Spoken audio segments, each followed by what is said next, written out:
but let's start with the NBA because I got playing fever, baby. Let's go. I got playing fever. So 7-8 games tonight, beginning with the Eastern Conference 7-8 game. And remember, the winner becomes the 7th seed. So Eastern Conference game between the Hawks and the Heat. The winner will play the second-seeded Boston Celtics in a best-of-7 first-round series. And the winner of the T-Wolves-Lakers 7-8 game in the Western Conference, which follows that, both games on TNT, will play the Memphis Grizzlies in a best-of-7 series. By the way, what's your hypothetical Lakers-Grizzlies series price? Let's do this again. Lakers-Grizzlies series price. Grizzlies minus 180. I don't think it'll be that high. No chance it'll be that high. I hope it's that high. Yeah. I'll be betting the Lakers. Well, let's start with the first of these games. Yeah. And let's begin with the ultimate coin flip. The ultimate. That's right. Though the line isn't a coin flip, right? The Heat are favored by 5.5. And if you're giving the Celtics truth serum, they probably want to play the Hawks, not the Heat. Oh, yeah. They don't want to face Jimmy Buckets in a playoff series. Whoever does. Let me start with this question. Could both of these games be complete runouts today? Complete blowouts and absolute non-entertainment, unless you're betting on them? I don't think so. Oh, okay. I think the Lakers Timberwolves could be. I hope it is because I have Lakers bets. What'd you get the Lakers number? Because the Lakers now, this is a great sort of thing of gambling strategy followed by gambling follow through. Yep. Yesterday I came on the show and said I'm gonna wait for the Lakers line to be bet up, and then I'm gonna take the T-Wolves. So part one of that is working out. The Lakers line is bet up. It's 8.5. What was it yesterday? 6? I laid 6 and I laid 7 with the Lakers. Oh, and Gill, I don't think there's any reason to pull the trigger yet. No, it's just going to keep going in one direction. I've had a couple people ask me about that. They said they're kind of looking towards the Timberwolves tonight. I'm like, it's going to hit. Like yesterday, they were asking me. I'm like, it's going to hit 8 and 8.5. I think it'll even go higher. I think it hits 9 probably. But then the question becomes, okay, Mr. Smarty Pants, you got that part right. Are you really going to pull the trigger on the Timberwolves? I guess we're starting with a Western Conference game. Which I don't know, man, because if you look at, look, for those who missed it, again, Rudy Gobert punching Ryan Anderson in the final Timberwolves game of the season against the Pelicans. Did you see that Woj tweet, by the way? We got to pull up that Woj tweet about this. But he punched his teammate, and so he has been suspended for this game. And Rudy Gobert in the 3 games versus the Lakers this year, of which the T-Wolves won twice, Kelly. Rudy Gobert's stats in those games, pretty darn good. 22 and 14, 22 points, 14 boards in their 110-102 win over the Lakers, but that's way back October 28th. But 22 and 14 that night. Oh, pardon me. Let me go one further back. I'm sorry. 22 and 21. 22 points, 21 boards back in October when they beat the Lakers. That game was at Minnesota. Then 22 and 14, 22 points, 14 boards in their win at LA in early March. And then he had 14 and 11 in their loss in late March at Minnesota. By the way, Jaden McDaniels, who punched a wall and will not only not play in this game, but is done for the season, he had a plus 17 and 4 blocks in the first game. He also had a 15 and 5, 15 points, 5 boards in the third game. Naz Reid in between had a 15 and 8. None of these guys are playing. Yeah, no. They're going to be extremely thin up front. I think LeBron and Anthony Davis are basically going to be able to do whatever they want down there. Defensively, without Jaden McDaniels and Rudy Gobert this year, this team allows 9 points more in points per 100 possessions. Offensively, they get worse by about 6 points. McDaniels is a huge loss. He's one of the best perimeter defenders in the league, or one of the better ones at least. That's going to be really tough with LeBron. All these directly correlate, right? Gil, McDaniels is the guy you put on LeBron. Gobert's the guy you put on Anthony Davis. Naz Reid's not in this game. You're extremely thin. I think Anthony Davis is absolutely going to feast in this one. And this is where I do give a little bit of the handicap to the veteran star player status of I think LeBron and AD know this is the game to go out and win. You're not you lose this game, your playoff hopes get a lot more dicey. Lock this up now. Go play Memphis, where I think they also match up pretty well. I think they feel pretty good about that matchup. And have a chance to win that. So I'm pretty high on the Lakers tonight. And I will say to your point about this number keep running, I would not bet it now Nope. I would not be laying 8.5 with the Lakers. Just look live. Like that's always what I do anyways. I might have a pregame position, but I'm still looking to get in live on the Lakers side here tonight as well. All right, what are your bets ultimately then? So I laid 6 and laid 7 with the Lakers. Nothing in the first game? Nothing in the first game, but I will hit on that one with the Heat and Hawks. So the last time JVT does a great job with this stuff, really tracking the kind of where the lines are for these games every time they meet up. Last time these two played in Miami, which was not that long ago, the Heat were a 2.5-point favorite. So this line goes from 2.5 to 5, really without much changing except for little pieces of health on the Miami side. So you're getting spread value with Atlanta here. It's just, Gill, I don't know if I'm really willing to go up against Eric Spoelstra and this defense in this kind of situation. And look, that's going to be brought up a lot with the Miami Heat throughout the playoffs, right? That's why you get scared. Their defense and their coaching. And man, Atlanta has just been the least consistent team basically in the NBA all year.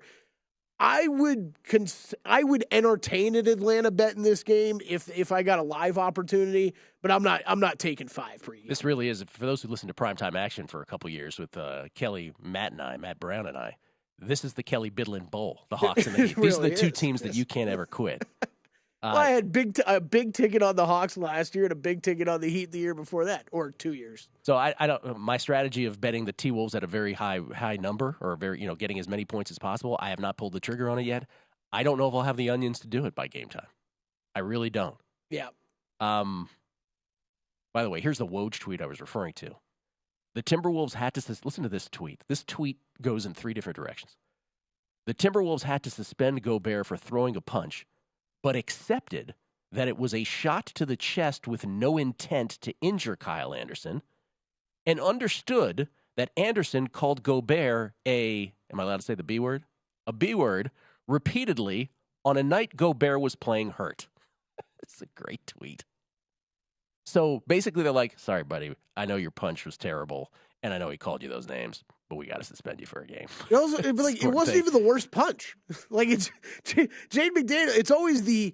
It's when I'm sitting on my couch every Sunday and an NFL scuffle breaks out where the guy gets his helmet ripped off and then goes and swings at the guy who's wearing a helmet. It's like, how many times do we got to do this? Like, how many fights does a football player get in from age 10 to age 30 and they're still swinging at guys wearing metal helmets? Yeah. Jaden McDaniels goes and swings at a wall. Well, who do you think's going to win that one, Jaden? Dude, that's just the stupidest thing ever. And Gobert had said Kyle Anderson is kind of aggressive with him a lot with his talk, but it's okay. It's all at a level. It wasn't okay at that moment. And so you have this situation now. For those who are wondering, oh my God, that's really brave of the T-Wolves, to suspend Gobert. Keep in mind, once again, this is not elimination. It is not an elimination game tonight. The team that wins does move on and become the 7th seed, but the team that loses will take on the winner of tomorrow night's 9-10 games on Friday.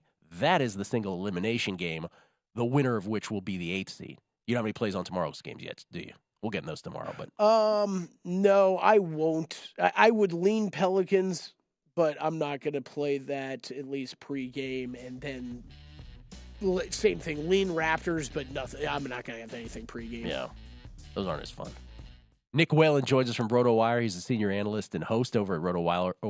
You can follow him at Whalen on Twitter. That's WHA1EN. See, he replaces the L with the number 1. He joins us now. How you doing, Nick? Good to see you, man.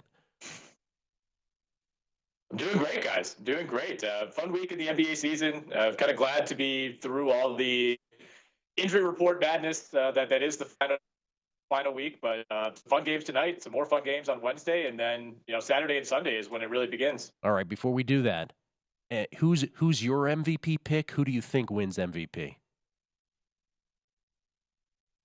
My pick would be Joel Embiid, and I think Joel Embiid wins. Okay. I really don't feel that strongly about it. I do think Jokic kind of played his way out over the last couple of weeks with the Nuggets slide. He missed a handful of games in there. Even when he came back, he didn't look that great. So to me, I don't think the vote is going to end up being maybe as close as the race has seemed like it's been all season. I think it's closer between Giannis and Embiid. But, oftentimes when you start to look at the odds the final week of the season and you see Joel Embiid like minus 900, that's usually a pretty good indication of where the votes are going to come in. So I would expect something like Joel Embiid maybe getting 60 to 65% of the vote. I think we'd see Giannis maybe 25 to 30%, and then a smaller percentage for Jokic, who, like I said, feels like he really fell off over the last month. Yeah, Embiid may very well win, but minus 1,000 to close. My goodness. All right, let's start with the play-in games tonight.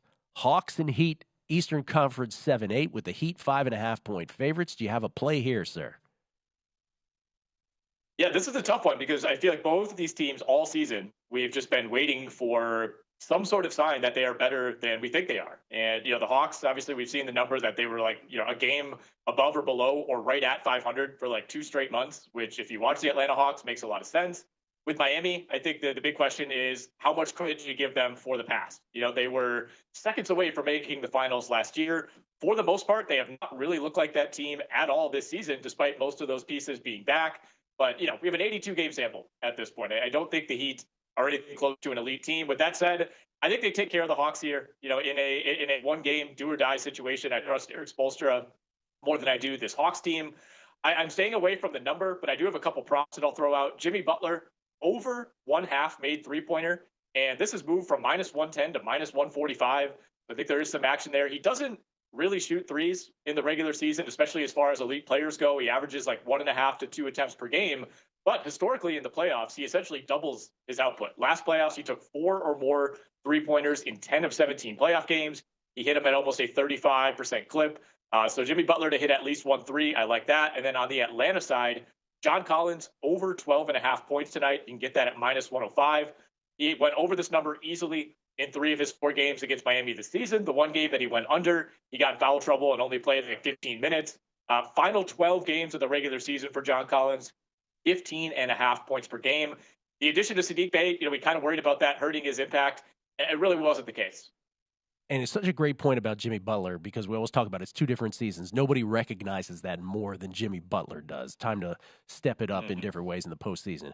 And then the nightcap tonight is between the Timberwolves and the Lakers. T-Wolves won 2 of 3 this year, but as we know, based on 2 punches, one by Rudy Gobert and his teammate Kyle Anderson, the other Jaden McDaniels against the wall. Neither of those 2 guys playing here. McDaniels is done for the season, however long the T-Wolves last. So this is up to 8.5 now, Nick. And I was saying earlier, if you like the T-Wolves, just keep waiting. It'll keep going higher. Is that your sense of this, and which way are you going? I like the Lakers to win this game, but I feel like everyone is just assuming that, no Gobert, no McDaniels, they're going to breeze right through. I don't think that's the case at all. Like, if anybody who's watched the Lakers this season, yes, they are a significantly better team than they were before the trade deadline when Russell Westbrook was on the roster. But this is not a dominant team. This is a team that struggles to blow even the bad teams out. We saw it twice in the last week. They had to go to overtime to beat the Jazz. They struggled to beat the Jazz again in a game that they needed on Sundays. So I don't necessarily trust the Lakers to take full advantage here. And look, I'm not saying that the Timberwolves are better without Rudy Gobert, but they chose to suspend him. They could have just given him a fine, given him a public slap on the wrist, and allowed him to play in this game. I think they feel like they could be just as competitive without Rudy Gobert. And I think you could play a more free style without Gobert in the middle, clogging things up. I think he's a really difficult player to accommodate. We saw it with Donovan Mitchell in Utah. We've seen it with D'Angelo Russell in Minnesota. I think we see it to some degree with Anthony Edwards as well. Like, not having Gobert just standing in the middle of the paint on offense, I think is really going to open things up for Anthony Edwards. So I think the McDaniels absence is actually a bigger deal for Minnesota than Gobert. Now, the fact that they're missing Naz Reid as a reserve big man, that's huge as well, because if and when Karl Towns gets in foul trouble in this game, I think they're going to have very, very few options. But McDaniels is one of the 10 best defenders in the league. He's also a very good catch-and-shoot three-point shooter. So I think they're going to miss that big time. I like the Lakers to win the game. I like the Wolves to cover. And like you said, I would wait until we get closer to game time because I think that could tick up 9 or even 9.5. That's totally my strategy in taking the T-Wolves. Just going to wait it out. What about tomorrow night? These are the 7/8s tonight, but tomorrow nights are the 9/10s, the winner of which will play the losers of tonight's games.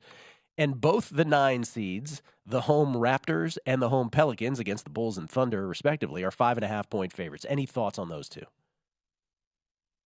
Yeah, it's interesting. The Hawks Heat line is basically right in that zone as well. It feels like they just kind of threw up their hands and said, well, this kind of seems about right for a home team. I mean, Toronto to me might be the most confounding team in the Eastern Conference. I mean, talent-wise, I don't think this is the 9th best team by any means. But much like Miami, week after week after week, we're saying, all right, are they finally going to get this together? Can they put together a 10-game stretch where they look like a borderline elite team? I mean, a lot of people like Toronto as kind of this dark horse, maybe 4th best team in the East, and they just never showed it. I do like Toronto to win this game. I don't think that they have any real chance to do anything beyond that. If they're the 8 seed and they play Milwaukee, it's not your typical 8 seed. You think of some of the really bad 8 seeds, especially in the East that we've had over the last decade. Like Toronto is significantly better than like the Blake Griffin Pistons, for example. But I just don't think this team has it. It's not a great sign when like 3 times throughout the regular season, your coach is like openly saying, yeah, I don't know if I'm going to be back next year. I don't know if the organization really trusts me. But with that said, it's the Chicago Bulls on the other side. I think this has kind of been a dead team walking since they put this big 3 together last season. They put up almost no fight against Milwaukee in the first round last year. I think we get a close game in both of these contests on Wednesday, but I like Toronto to cover the 5.5 or cover the 5.5 in the East. And then out West, guys, I kind of like OKC. I kind of like this Thunder team. I mean, there's a little bit more pressure on the Pelicans. The Thunder have been basically playing with house money all year. I don't even think they wanted to make the playoffs. The Mavericks just basically said, hey, you have no choice. Sorry, you have to be the 10 seed. I think they're going to play this out, and I think they're going to play well. All right, and Nick, without explanation, because we got to run, of the series prices that are already locked in, what's your favorite bet? Ooh, my favorite bet right now is the Warriors to beat the Kings in 6 games exactly. You get that at plus 230. Bang. I like it. I'll take it. Go to VSiN.com/subscribe to become a VSiN Pro subscriber today.